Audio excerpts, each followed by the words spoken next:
think I'm actually finally live here. Let's see how this goes. I'll wait a few minutes, see who jumps on here. Um, until then, should I do a dance or what do you want me to do while I wait here?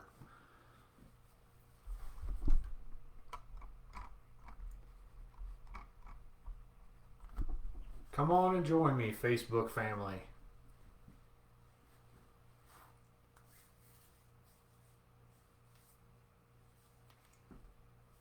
All right, well, I'm going to go ahead and dive into it.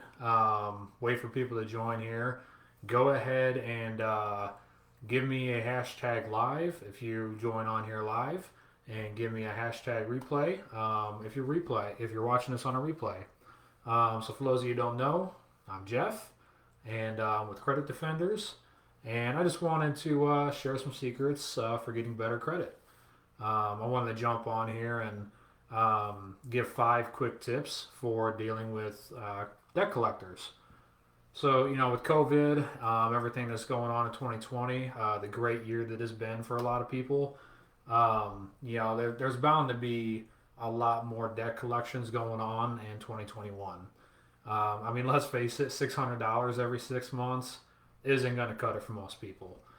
So, unfortunately, there's a lot of people hurting, and they're going to need some help. So, tip number one is going to be do not discuss anything on the phone. I know this seems kind of weird. It is kind of out there, but let's face it, they're recording every phone conversation they have with you. It's one of the first things they say, and they're going to use that against you. So if you're talking on the phone to them, there's a good chance you're going to slip up and say something that's not in your benefit. Just stay off the phone and do your correspondence through good old fashioned snail mail. I know it's kind of hard to do, but it's in the best interest of you, whether the debt's valid or not. Number two is going to be a debt validation letter. So what this does is basically says, prove to me that you have rights to this debt and that you have rights to collect it. It is really overlooked in the industry, and if you utilize this in the first 30 days, then they're required to not report to the credit bureaus. Um, you know, and that's a big step because then you don't ever have to go to the credit bureaus to remove that information if they don't report it.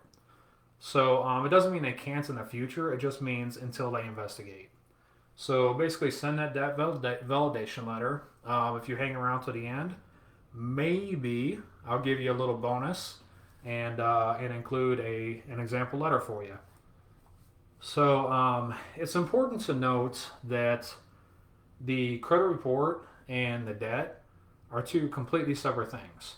So just because you get something off a report doesn't mean you're not still responsible for that debt. It doesn't mean you can't still be sued for that debt. It's just no longer being reported. Um, Now, having said that, there is a different timeline for the credit report compared to when they can sue for a debt. I'm just going to talk about the credit report here. So, if you send a debt validation letter, they have 30 days to respond and investigate that. Um, Once they respond, then basically you can reach an agreement with them. For 30 days, you negotiate, try to reach an agreement, and then if you can't reach an agreement, then they can report it to a bureau. So it kind of buys you some time there. Really useful tool that a lot of people don't realize exists. Number three is going to be, is the debt valid? And if it is, negotiate the crap out of it. I'm talking like 10, 15, 20% of the alleged debt. And I always try to use the term alleged. You never want to really confirm that it's your debt, whether it's valid or not. So keep in mind that they buy those debts for pennies on a dollar, sometimes as low as one half of 1 penny for every dollar. So, I kind of put that in perspective. That's $50 for $10,000 in debt. Do you think that they're willing to negotiate maybe just a little bit If they paid $50 for $10,000, they got some room there. So just something to keep in mind is you do have a little bit of leverage. Use it.